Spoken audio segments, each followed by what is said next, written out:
पालकांनो, तुमची मुलं जेव्हा भांडतात तेव्हा तुम्ही काय करता? कोणी काय केलं शोधता, कोण बरोबर आहे ते ठरवता आणि कोणाला सॉरी म्हणायला सांगता? पण एक गोष्ट तुम्हाला माहीत नसेल, जेव्हा तुम्ही एकाला बरोबर आणि एकाला चुकीचं ठरवता, तुम्ही स्वतःच पुढच्या भांडणाची बीजं पेरत असता. आज मी तुम्हाला एक असा नियम सांगणार आहे जो हे सगळं थांबवतो लगेच. दुसऱ्या खोलीतून आवाज येतो, खेळण्यावरून, टीव्हीचा रिमोट कोणाचा यावरून, शेवटची बिस्किटं कोणाला मिळणार यावरून. आणि त्या क्षणी मनात एकच विचार येतो, जाऊ आणि लगेच थांबव. मला माहिती आहे हे किती थकवणारं असतं. जॉब, किचन, अपॉइंटमेंट्स आणि त्यावर हे रोजचं नाटक. आणि सगळ्यात महत्त्वाचं, तुम्ही काहीही चुकीचं करत नाहीयेत. बहुतेक सगळे आई बाबा असंच करतात. दोन्ही बाजू ऐकतात, कोण बरोबर ते ठरवतात आणि शांतता आणतात. आणि बऱ्याच वेळा ते काम करतं, पण फक्त थोड्या वेळासाठी. जेव्हा तुम्ही ठरवता कोण बरोबर आणि कोण चुकीचं, तेव्हा एक जिंकतो आणि एक हरतो. तो हरलेला मुलगा, त्याला वाटतं माझी बाजू महत्त्वाची नव्हती, मी फक्त हरलो नाही, मला घरातच कमी लेखलं गेलं. आणि जिंकलेला मुलगा, त्याचा मेंदू एक धडा शिकतो, जास्त ओरडलं, जास्त भांडलं तर जिंकता येतं. हे अगदी तसंच आहे जसं आपण वारंवार मोबाईल तपासतो. मेंदूला बक्षीस मिळालं की तो तेच परत करतो. मग हरलेला मुलगा परत येतो, आणखी जोरात भांडण करतो, कारण आता भांडण खेळण्याचं नाही, आता ते सिद्ध करायचं आहे की मी हरलेलो नाही. हीच भांडणांची पॅटर्न बनते, हीच राग भांडण वाढण्याची प्रक्रिया आहे. आणि म्हणूनच तुम्हाला वाटतं रोज तेच तेच. आपल्या मुलांचा मेंदू अजून पूर्णपणे तयार होत आहे. मेंदूचा विचार करणारा भाग, प्रीफ्रंटल कॉर्टेक्स, तो पूर्णपणे तयार व्हायला त्यांना 20 ते 25 वर्ष लागतात.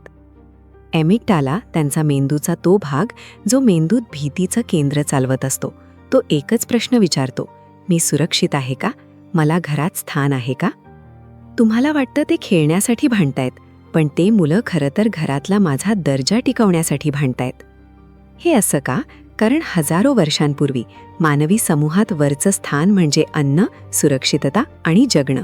आपला मेंदू अजूनही तसाच काम करतो. एक उदाहरण घ्या. तुम्ही ऑफिसमध्ये एका सहकार्याशी भांडलात. बॉस ऐकतो आणि त्याला बरोबर सांगतो. त्या दिवशी घरी जाताना तुम्हाला काय वाटेल? रागावलेलं, कमी लेखल्यासारखं, पुढच्या वेळी आणखी जोरात बोलायचं असं? आता कल्पना करा, हे आठवड्यातून 10 ते 15 वेळा होतं, घरातच, आपल्या भावाशी किंवा बहिणीशी. आपली मुलं हेच अनुभवतात आणि जोपर्यंत जिंकणं शक्य आहे तोपर्यंत जास्त भांडणं हेच शहाणपण त्यांना वाटतं. मग यावर उपाय काय? नो लूजर रूल, हरणारा कोणीच नाही हा नियम. जर एकाला हरावं लागलं तर कोणीच जिंकत नाही. हे सगळं माफ करा असं नाही, भांडण दुर्लक्षित करणं नाही, वाटून घ्या अशी सक्ती करणंही नाही, जबाबदारी टाळणंही नाही. हे एक फ्रेमवर्क आहे, भांडणाची आग वाढवण्याचं कारण काढून टाकण्याचा मार्ग. जेव्हा जिंकणंच शक्य नाही तेव्हा जास्त भांडणाचा काय उपयोग? मुलांचा मेंदू शांत होतो, धोका संपतो. पालकांनो, तुम्ही जज नाही, तुम्ही गाईड, मार्गदर्शक आहात, दोन्ही मुलांना उत्तर शोधायला मदत करणारे.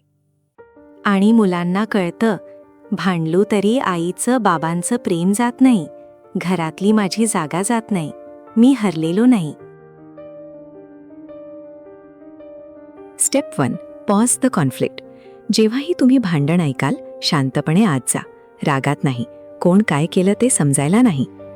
फक्त एकच संदेश द्या, मी कोणाची बाजू घेणार नाही, आता आपण हे दोघांसाठी काम करणारं असं उत्तर शोधायचं आहे. स्टेप 2. State the boundary. जर कोणी मारत असेल, आधी ते थांबवा, पण वस्तूवरून भांडण असेल तर सांगा, जोपर्यंत दोघांचा प्रश्न सुटत नाही तोपर्यंत हे खेळणं मी ठेवून देतो. हे शिक्षा नाही, हे सीट बेल्ट न लावता गाडी सुरू होत नाही यासारखं आहे. स्टेप 3. Invite collaboration. दोघांनाही बरं वाटेल असं आपण करूया का? हा एक प्रश्न सगळं बदलतो. लहान मुलांसाठी तुम्ही पर्याय द्या, टायमर लावू, एक एक टर्न घेऊ किंवा दुसरं काही खेळू, दोघांना कोणतं चालेल? स्टेप 4. Hold the line. मुलं विरोध करतील, हट्ट करतील, मला जिंकायचंय असं म्हणतील.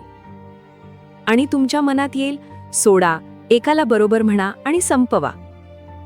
पण नाही, शांत रहा. परत म्हणा, हे असं चालणार नाही. दोघांसाठी उत्तर काय आहे, पर्याय काय आहे? कदाचित 5 मिनिटे लागतील, कदाचित 20, पण एक क्षण येतो, त्यांचा मेंदू भांडण मोडमधून सोल्युशन मोडमध्ये जातो. एका घरातली गोष्ट सांगते. 8 आणि 6 वर्षांची 2 मुलं. रोज गेम खेळण्याच्या रिमोटवरून भांडण. रोज, कधीकधी एका दिवसात अनेक वेळा. आई बाबा थकलेले. एक दिवस त्यांनी हा नियम लागू केला. सांगितलं, मी कोणाला जिंकवणार नाही आणि जर कोणी हरलं तर गेम बंद होईल. धाकटा म्हणाला, मला काही फरक नाही, मी जिंकेन तरी. मोठी बहीण रडायला लागली, मला कधीच टर्न मिळत नाही. आई बाबांनी नियम लावून धरला आणि विचारलं, दोघांनाही बरं वाटेल असं काय करूया? आणि मग धाकटा मुलगा म्हणाला, आपण एकत्र खेळू का, एकाच लेवलमध्ये टर्न घेत? मोठीने लगेच म्हटलं, हो, आणि तू आधी चालव. ते थेट मित्र बनून खेळायला लागले. इथे भांडण नाही, सहकार्य वाढले. जेव्हा एक मुलगा नेहमी माघार घेतो, तो हरतोच ना. हे सुरुवातीला होऊ शकतं, पण फरक हा आहे, तुम्ही त्याला हरवलं नाही, त्याने निवड केली, चॉईस केली. त्याची दखल घ्या, त्याला अक्नॉलेज करा. म्हणा, तू आधी सोडलं, हे खूप उदार आणि छान होतं, तू उत्तर शोधलंस. काही वेळाने तो स्वतःला नेहमी हरणारा नाही, तर प्रॉब्लेम सॉल्व्हर म्हणून ओळखायला लागतो, आणि ही ओळख सगळं बदलते. मुलं उपाय शोधायलाच तयार नसतील तर ॲक्टिव्हिटी बंद होते, अपवाद नाही. इथे कोणाला हरवायचं नाही, त्यामुळे हे ठेवतो. जेव्हा दोघे तयार व्हाल तेव्हा बघू. हे पालक म्हणून जड वाटतं, आपण चुकीचे करतोय का असं वाटतं, पण शांतपणे सहानुभूतीने हे केलं तर तुम्ही त्यांना एक मोठं नुकसान होण्यापासून वाचवत आहात. पण आयुष्यात माणसं हरताच की, मग हे शिकवणं खोटं नाही का?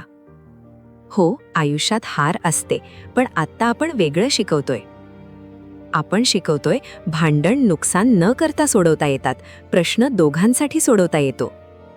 एकदा हा सेफ कॉन्फ्लिक्टचा अनुभव मिळाला की पुढे हार जीत शिकताना ते सुरक्षिततेच्या भावनेतून शिकतील, धोक्याच्या भावनेतून नाही. खरं सांगायचं तर भावंडांमधील भांडण हीच समस्या नाही. समस्या आहे जिंकणं. जिंकणं काढून टाका, म्हणजे भांडणात जिंकण्याची शक्यताच काढून टाका, म्हणजे आगीतले तेलच निघून जाईल. मुलं भांडण वाढवणं बंद करतात, कारण त्याचा उपयोगच नाही राहत. आणि त्या शांततेत काहीतरी सुंदर उगवतं. उपाय शोधणं, भावना सांभाळणं, एकमेकांचा आदर करणं.